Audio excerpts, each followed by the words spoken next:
신구약 성경 66권, 1189장, 31,102절 모두 다 복음이지만 단 한 절로 압축한다면 다음과 같이 표현할 수 있을 것 같습니다. 하나님이 세상을 이처럼 사랑하사 독생자를 주셨으니 이는 그를 믿는 자마다 멸망하지 않고 영생을 얻게 하려 하심이라. 요한복음 3장 16절. 아마 신구약 성경에서 창세기 1장 1절 다음으로 가장 유명한 구절이고 가장 많은 사람들이 아는 구절일 것 같습니다. 저도 이 부분으로 여러 차례 설교를 했었습니다. 그런데 이 말씀은요, 사실은 어제 새벽 기도 때 살펴보았던 예수님과 니고데모와의 대화 가운데 나오는 말씀이에요. 니고데모는 예수님께서 행하시는 표적을 보고 그가 특별한 분이라는 것은 알았지만 예수님을 하나님의 아들로는 믿지 못했습니다. 그는 자신들의 동족 유대인들이 보는 방식으로 예수님을 보았고 유대인들이 생각하는 방식으로 하나님 나라와 구원을 생각했습니다. 유대인들은 유대 혈통을 가지고 있는 자신들이 당연히 하나님 나라를 볼 수 있고 하나님 나라에 들어갈 수 있다고 생각을 했어요. 반면에 할례도 받지 못하고 율법도 지키지 않는 이방인들은 그럴 자격이 없다고 생각했습니다. 주님은 니고데모와의 대화 속에서 이런 유대인들의 생각이 착각임을 드러내셨죠. 하나님 나라에 들어가는 것은 혈통이나 율법 준수와 같은 행위에 달려있지 않다. 위로부터 임하는 성령의 역사로 말미암는다고 말씀하셨어요. 그러면서 놀라운 신비를 선언하십니다. 하늘로부터 온 인자가 십자가에 들려 올려지게 되면 그런 일이 가능하게 될 것이다. 즉 예수님께서 십자가에 달려 죽으시면 혈통과 육신과 혈통이나 율법과 상관없이 온 세상 사람들이 구원을 받을 수 있는 길이 열린다고 선언하셨습니다. 구약시대에 모세가 광야에서 뱀을 들었을 때 그것을 본 모든 사람들이 살았던 것처럼 이제 십자가에 달리신 예수 그리스도를 본 자들은, 즉 믿는 자들은 누구나 영생을 얻게 된다고 선포하셨어요. 여기까지가 바로 어제 본문의 내용입니다. 그러나 예수님의 이 말씀은 유대인들이요 그동안 생각했던 것과 정말 달랐어요.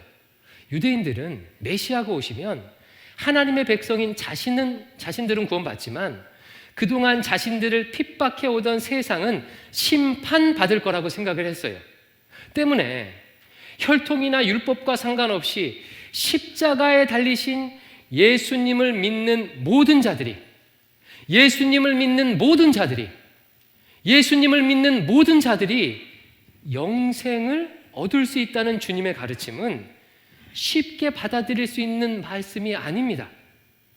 마땅히 심판받아야 할 세상이 예수님의 십자가를 믿으면 구원을 받다니요. 유대인들은 뼛속까지 유대 혈통 중심주의, 유대 율법주의로 가득 차 있었습니다. 하나님 나라를 보는 기준도 혈통과 율법, 하나님 나라에 들어가는 기준도 혈통과 율법, 심지어 심판의 기준도 혈통과 율법인 거예요. 이것을 잘 알고 있던 주님은 하나님의 심판에 대해서 오해하고 있던 니고데모에게 온 세상을 향한 하나님의 진심이 무엇인지 부연 설명해 주십니다. 그 부연 설명이 바로 오늘 본문의 내용이에요.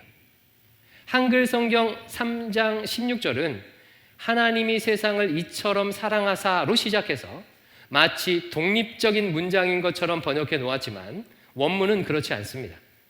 이유를 나타내는 종속 접속사가 붙어 있어요. 그래서 영어 성경은 이것을 반영해서 문장 제일 앞에 이유를 나타내는 접속사 for를 붙여놨습니다. 그러니까 이렇게 말하는 거예요. 자, 혈통이나 율법 준수와 상관없이 예수님의 십자가를 믿는 모든 자들이 누구나 영생을 얻게 되는 이유는 16절, 하나님께서 세상을 사랑하시기 때문이야. 자기 아들 독생자를 내어주어 그것을 믿는 자는 멸망하지 않고 영생을 얻게 하실 만큼 세상을 사랑하시기 때문이야. 17절, 하나님께서 아들을 보내신 것은 세상을 심판하려 하심이 아니야. 그로 말미암아 세상이 구원받게 하려 하심이야. 이런 내용입니다. 유대인들이 가지고 있었던 심판에 대한 편견을 완전히 뒤집어 놓으셨죠. 유대인들은 메시아가 오면 당연히 세상을 심판할 줄 알았는데 하나님은 세상을 구원하기를 원하십니다. 하나님은 세상을 미워하시는 게 아니라 세상을 사랑하십니다. 저는 세상을 사랑하시는 하나님의 이 마음이 오늘날의 한국교회와 우리에게 회복되어져야 할 마음이라고 생각합니다. 여러분께서는 세상을 어떤 눈으로 바라보십니까? 유대인의 눈으로 바라보십니까? 아니면 하나님의 눈으로 세상을 바라보십니까? 제가 질문을 좀 드려볼게요. 오늘 질문이 좀 많은데 잘 생각하시고 대답하십시오. 첫 번째 질문입니다. 여러분들께서는요, 대한민국 모든 사람들이 구원받기를 원하십니까? 예. 이것을 싫어할 신자는 없겠지요. 그러면 두 번째 질문입니다. 잘 들어보십시오. 여러분들께서는 대한민국 사람들이 모두가 다 잘 살기를 원하십니까? 예. 2부 때보다는 대답이 확실하네요. 2부 때는요, 제 질문에 함정이 있는 거라고 생각하지 대답이 작았는데, 예, 그렇지요. 그러면 한 번 더 세 번째 질문을 드립니다. 그렇다면 여러분들께서는 나와 정치적 의견이 다른 사람들도 잘 살기를 원하십니까? 아니면 망하기를 원하십니까? 이 가운데는 이 질문에 대답하기 어려운 분이 계실지도 모릅니다. 대선 종국인 지금 한국 사회는 자기와 정치적 견해가 다른 사람들을 인간 취급하지 않는 경향이 점점 강해지고 있는 것 같습니다. 내가 옳고 그름의 기준이 되는 죄성을 가진 인간이 유대인들처럼 선 긋기를 하게 되면 내가 그은 선 안에 들어온 사람들은 옳고 그 선 밖에 있는 사람들은 다 틀리다고 생각을 해요. 따라서 그 선 밖에 있는 사람들은 심판을 받아야 한다고 생각을 합니다. 내 쪽에 있는 사람들은 승리를 해야 되고 상대는 없어져야 한다고 생각을 하게 돼요. 이런 태도의 극단적인 예가 바로 종교 전쟁이나 인종 학살, 제노사이드 같은 것들이겠죠. 질문을 다시 한번 드려보겠습니다. 하나님께서는 유대인의 하나님이시며 동시에 헬라인, 이방인의 하나님이시기도 하십니까? 예, 그렇습니다. 하지만 유대인들은 하나님을 유대인만을 위한 하나님이라고 여겼어요. 그러면 여러분들께 질문을 다시 한번 드려보겠습니다. 잘 듣고 대답하세요. 하나님께서는 보수의 하나님이십니까? 진보의 하나님이십니까? 우리 하나님께서는요, 우리 모두를 사랑하시는 하나님이십니다. 하나님이 세상을 이처럼 사랑하사. 그런데 예수 그리스도의 십자가의 은혜를 받았다는 교회가 혹은 성도가 하나님을 보수만의 하나님이라고 여기거나 하나님을 자유주의 시장 경제만을 지지하는 하나님이라고 여기거나 하나님을 진보만의 하나님이라고 여기면서 하나님을 특정 정치 성향 안에 가두어 놓고 있는지는 아는가 돌아보게 됩니다. 마치 유대인들이 이방인을 보았던 그 시선으로 나와 다른 생각을 가진 사람들을 보지는 않는가 하는 질문을 오늘 본문을 통해서 던지게 되는 것입니다. 사랑하는 성도 여러분, 하나님 앞에서는 모두가 존귀한 하나님의 형상이며 동시에 하나님 앞에서는 모두가 죄인입니다. 저는 지금 양쪽의 주장이 다 틀렸다거나 혹은 양쪽의 주장이 다 맞을 수도 있다는 양비론, 양시론을 말하는 게 아닙니다. 인간에 대한 태도, 사람에 대한 태도를 말하는 거예요. 정치 이념이나 생각의 차이와 상관없이 하나님 앞에서 같은 인간으로서 가져야 하는 기본적인 존중과 사랑의 태도가 필요합니다. 이것은 이념이나 생각, 종교의 차이보다 앞서는 거예요. 인간에 대한 하나님의 이 시선을 우리 그리스도인들이 잃어버린 것은 아닌가 하는 질문을 던지게 된다는 거예요. 하나님이 세상을 이처럼 사랑하사에서 세상은 보편적인 세상입니다. 하나님께서 창조하신 세상이에요. 그럼에도 유대인들은 이 말을 받아들이기가 힘들었어요. 그 세상 안에 이방인들도 들어가 있었기 때문이에요. 반면에 자신들만의 특별함을 잃어버리기 때문입니다. 그래서 이 요한복음 3장 16절 말씀을 실감나게 느껴보시고자 한다면 이렇게 바꾸어서 읽어보시면 좋습니다.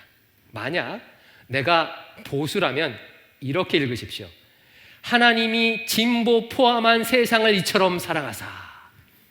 만약 여러분이 진보시라면 이렇게 읽으시면 됩니다.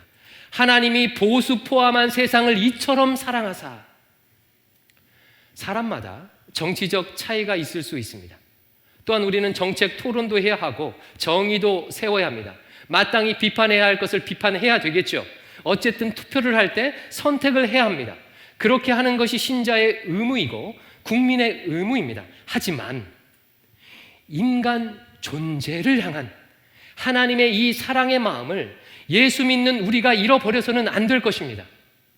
하나님의 사랑의 마음으로 이웃과 세상을 바라보시기를 주님의 이름으로 축원드립니다. 예수님께서 세상을 향한 하나님의 진심이 무엇인지 가르쳐 주시고 이어서 니고데모를 향해 결정적인 한 방을 날리셔요.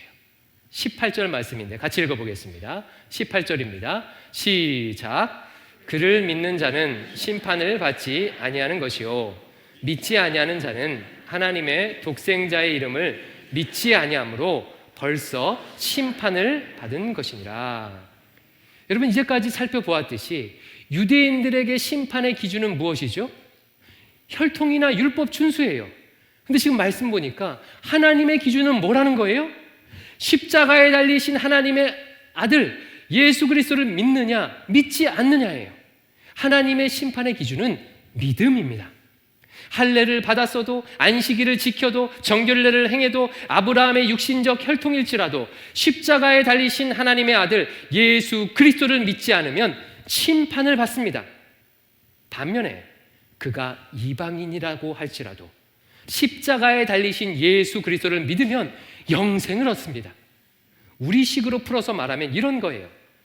착한 일을 많이 해도, 교회를 열심히 나와도, 헌금을 많이 해도, 기독교 집안에 태어났어도 예수 그리스도를 믿지 않으면 심판을 받는다는 거예요. 반대로 그가 종교적 행위는 부족해도 예수 그리스도를 믿으면 심판을 받지 않고 영생을 얻는다는 것입니다. 여러분, 이것이 복음이에요. 어제 말씀드렸듯이 세상은 온갖 선긋기를 통해 사람들을 나눕니다. 하지만 십자가에 달리신 우리 주님은 인간이 그어놓은 모든 선을 뛰어넘어서 높이 들리셨습니다. 세상이 그어놓은 선들과 상관없이 높이 들리신 주님을 보게 되면 누구든 구원을 받습니다. 누구든 영생을 얻습니다. 차별 없는 구원, 그래서 복된 소식, 복음입니다. 그런데 오늘 본문 18절은 이해가 되지 않는 부분이 있어요. 그러면 18절 말씀을 다시 한번 우리 천천히 읽어보겠습니다. 어떤 부분인지 18절입니다. 3장 18절 띄워주세요. 시작. 그를 믿는 자는 심판을 받지 아니하는 것이요 믿지 아니하는 자는 하나님의 독생자의 이름을 믿지 아니하므로 벌써 심판을 받은 것이니라. 여러분, 이상한 점 발견하셨습니까? 시제가 좀 이상해요. 믿는 자는 심판을 받지 않는다. 이 부분은 현재형으로 되어 있어요. 믿는 순간 그 현재로부터 심판에서 벗어나 영생을 얻는 것입니다. 우리가 예수님을 믿으면 그 순간부터, 그 현재부터 심판에서 벗어나 하나님의 자녀가 됩니다. 여러분, 이 부분은 이해되죠? 어렵지 않습니다. 그런데 문제는요, 그 밑에 뭐라고 적어 놓았냐면, 믿지 않는 자는 벌써 심판을 받은 것이다 라고 말해요. 완료형으로 써놓았어요. 이미 과거에 심판을 받았고 안 믿게 되면 그 심판이 계속해서 이어진다는 거예요.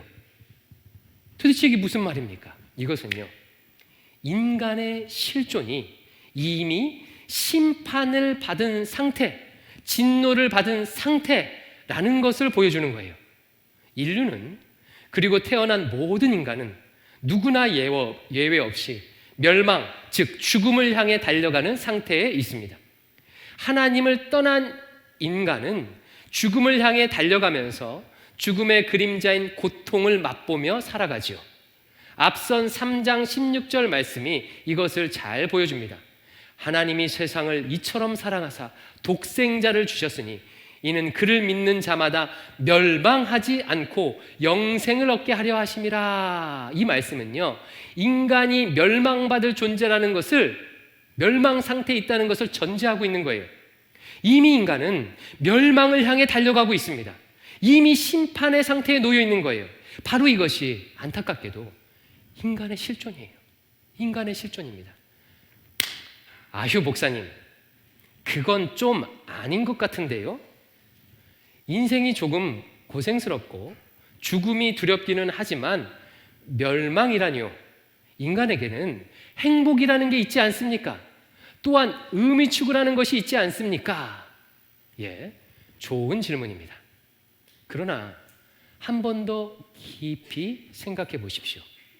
행복 혹은 쾌락은 무엇입니까? 생물학적으로 행복감이나 쾌락은 도파민과 세로토닌이라는 호르몬이 분비돼서 느끼게 되는 거래요. 그런데 이 도파민과 세로토닌은 특징을 가지고 있대요. 어떤 특징이냐면, 한번 어떤 좋은 일로 인해서 분비가 되어서 행복감을 이렇게 딱 느끼게 되면 다음번에는요, 더 강한 자극이 있어야 그만큼의 행복감을 느낄 수 있다고 합니다. 즉, 어떤 일로 인한 행복감은 더 강한 자극이 있지 않는 한 오래가지 못한다는 거예요. 금방 끝난다는 거예요. 여러분들 가운데 자녀 취업이나 입시 앞두고 있는 분들 계실 거예요. 만약에 자녀가 원하는 곳에 취직하거나 진학하게 되면 엄청 행복하시겠지요. 예, 복음이 따로 없을 것 같아요. 저도 기억이 납니다. 저는 저희 양가 가문을 통틀어서 최초로 서울에 있는 4년제 대학에 들어간 사람입니다. 합격 발표 날요, 온 가족이 난리가 났어요. 기억합니다. 저는 아버지가 그렇게 기뻐하는 것을요, 태어나서 처음 봤습니다. 하지만 그런 기쁨은 오래가지 못했어요. 제가 데모하러 돌아다니고 맨날 술 먹고 다니니까 점점 더 부모님의 걱정이 쌓여갔습니다. 저희 어머니는 얼마나 저 때문에 걱정을 하셨는지 저에 대한 꿈을 꾸었는데 열쇠를 잃어버리는 꿈을 꾸셨대요. 여러분, 이렇습니다. 오래가지 못해요. 취직을 했지만 취직의 기쁨도 잠시, 나를 갈구는 상사가 한 명만 있어도 직장 생활이 고통이 되는 것이, 그것이 일반적이에요. 다들 경험해 보셨지요? 여러분은 돈이 얼마나 있어야 행복하시겠습니까? 행복감을 느끼시겠습니까? 로또 복권 30억쯤 당첨되면 너무 좋겠지요. 그 행복이 얼마나 갈 것 같습니까? 신문에서 로또 복권 당첨된 사람들의 뒷얘기 읽어보셔서 아실 거예요. 당첨의 행복은 잠시, 3분의 2가 넘는 사람들이 불행해져서 복권 당첨된 것을 후회한다고 얘기해요. 돈 빌려달라고 할까봐 친구와 친척들과 연락을 끊고, 돈 많이 생겨서 놀다가 바람 피워 가정이 파탄나고, 씀씀이가 커져서 어느 데 돈을 다 탕진했다는 이야기가 압도적으로 많아요. 여러분, 대기업 회장은 어떨까요? 대기업 회장님들은 얼마쯤 있으면 행복감을 느낄까요? 30억 벌면 우리만큼 행복할 수 있을까요? 택도 없지요. 가끔 돈 많은 사람들이 SNS에 일반인이 상상할 수 없는 가격의 명품 옷과 시계, 스포츠카 등의 사진을 올립니다. 저는 그런 것들을 보면요, 이런 생각이 좀 들어요. 야, 저 사람은 저 정도는 있어야 행복감을 느끼는구나. 스포츠카 한 대로는 만족하지 못하는구나. 이런 생각이 들어요. 여러분, 우리는 어떻습니까? 청약만 당첨돼도 좋을 것 같은데, 그렇죠? 오래 못 갑니다. 결국 행복을 추구하는 인생은 그 행복감을 유지하기 위해서 조금만 더 하며 강한 자극을 원할 수밖에 없습니다. 록펠러에 대한 이런 예화 들어보신 적이 있을 거예요. 록펠러는 미국 최고 석유 재벌이었습니다. 지금의 돈으로 환산하면요, 역대 최고 부자였어요. 한 기자가 그런 록펠러에게 물었습니다. 당신은 얼마나 더 돈을 벌고 싶으십니까? 록펠러가 유명한 말을 남겼죠. Just a little more. 조금만 더. 행복을 추구하는 인생은 조금만 더 하며 강한 자극을 원하게 되어 있고, 그런 상태를 정신과적 용어로 중독이라고 합니다. 쾌락과 행복을 추구하는 인생의 끝은 중독, 즉 멸망입니다. 제 주변에도 보면요, 조금만 더를 외치며 중독에 걸려 있는 분들이요, 정말 많이 있어요. 다음으로 행복보다 나은 것이 있다면 아마 의미의 추구, 아름다움의 추구, 즉 음악이나 미술 같은 거요, 혹은 선함의 추구, 인류에 기여하는 것 등이 있을 수가 있겠죠. 여러분, 이것은 분명 의미가 있습니다. 반드시 우리가 해야 할 일이기도 하고 인생을 풍요롭게 만들어주는 거예요. 하지만 우리가 죽음의 문제를 극복하지 못하면요, 이런 것들도 결국 영원한 죽음 앞에서, 즉 멸망 앞에서 의미를 잃어버립니다. 성경은 우리 인생이 들의 풀과 같고 그 영화는 꽃과 같다고 말합니다. 즉 꽃처럼 활짝 필 때가 있다는 거예요.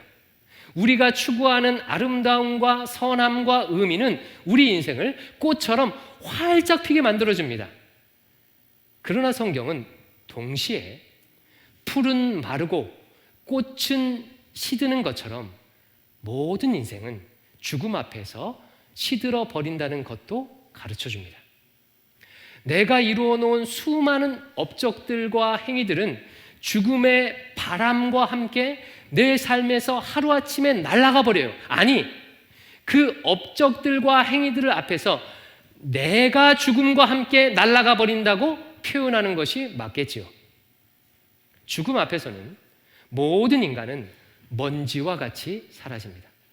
진시황이 이루었던 영토 확장과 진시황이 수집했던 그 수많은 미술품들, 그가 만들었던 웅장한 만리장성이 그의 죽음 앞에서 그에게 무슨 의미가 있겠습니까? 바로 이것이 인생의 부조리예요. 피땀 흘려 이루어 놓은 많은 것들이 죽음 앞에서 먼지처럼 사라져 버리는 것. 이런 부조리한 상태에 놓여 있는 인간을 실존주의 소설가 알베르 까미는 이방인이라는 단어로 표현했습니다. 장폴 사르트르는 이런 부조리한 인생을 구토와 같다, 꽉 막힌 벽과 같다고 했습니다. 그리고 인류는 까미와 사르트르가 인간의 실존을 너무나도 잘 묘사한 공로로 그들에게 노벨 문학상을 주었습니다. 즉, 절망적인 인간의 상황은 성경의 독단적인 주장이 아니라 인류 공통의 경험이라는 거예요. 그런데요, 더 절망적인 것은요, 인간 스스로 이 상황에서 빠져나올 수 없다는 거예요. 행복도 쾌락도 인간을 구원해 줄 수가 없습니다. 돈도 예술도 인간을 이 부조리에서 벗어나게 해줄 수가 없습니다. 스스로 멸망에서 벗어날 수 없는 것, 이것이야말로 절망의 끝판왕이에요. 사무엘 베케트라는 소설가는 이런 인간의 상황을 고도를 기다리며 라는 소설로 표현했습니다. 두 명의 배우가 고도라는 존재를 기다렸어요. 하지만 결국 만나지 못하고 소설은 허무하게 끝나요. 아니, 고도가 누구인지조차 알지 못하고 끝납니다. 인생의 부조리를 너무 잘 드러낸 베케트도 노벨 문학상을 받았습니다. 이처럼 모든 인간은 멸망을 향해 달려가고 있습니다. 이미 인간은 죽음이라는 심판을 받았습니다. 오늘 본문 18절에 나오는 믿지 않음으로 이미 심판을 받았다는 말은 이상한 말이 아니에요. 당연한 말입니다. 믿지 않는 자는 이미 받은 그 심판, 그 멸망을 향해서 그냥 걸어왔던 그대로 걸어가는 거예요. 마지막으로 그럼 요한복음 3장이 말하는 믿는다는 것은 무엇을 의미하는지 살펴보고 말씀을 마치겠습니다. 다시 한번 16절과 18절 말씀을 읽어볼 텐데 이 두 말씀이 공통적으로 강조하는 믿음이 무엇인지 한번 찾아보시기 바랍니다. 16절, 18절 동시에 띄워주세요. 자, 공통적으로 강조하는 믿음 시작. 하나님이 세상을 이처럼 사랑하사 독생자를 주셨으니 이는 그를 믿는 자마다 멸망하지 않고 영생을 얻게 하려 하심이라. 그를 믿는 자는 심판을 받지 아니하는 것이요 믿지 아니하는 자는 하나님의 독생자의 이름을 믿지 아니함으로 벌써 심판을 받은 것이니라. 자, 요한복음 3장이 말하는 믿음은 어떤 믿음입니까? 제가 읽을 때 힌트를 드렸지요. 그를 믿는 믿음이에요. 그를 믿는 믿음. 그러면 그는 누구입니까? 말씀 보니까 하나님이 주신 독생자래요. 하나님의 독생자입니다. 특별히 18절 말씀은 독생자의 이름을 믿어야 한다고 말해요. 그렇다면 하나님의 독생자라는 말은 또 무슨 뜻이에요? 이미 지난 수요일 요한복음 어떻게 읽어야 하는가라는 설교에서 독생자의 의미를 설명했지요. 하나님의 아들 독생자라고 하면 흔히들 외아들이라고 생각합니다. 그런 의미가 아니에요. 원어는 그런 의미가 아닙니다. 독생자의 원어는 헬라어로 모노게네스라는 말인데 이런 뜻을 가지고 있어요. 유일하고 독특한 종류라는 뜻을 가지고 있습니다. 즉 예수님은 하나님의 아들이신데 유일하고 독특한 종류의 아들이라는 거예요. 일반 인간의 아들은 아무리 부모와 닮고 부모의 유전자를 물려받았어도 부모가 차이가 있죠. 그렇죠. 다른 인간입니다. 그런데 예수님은 독특하셔요. 하나님의 아들이면서 하나님과 속성이 완전히 똑같은 아들이세요.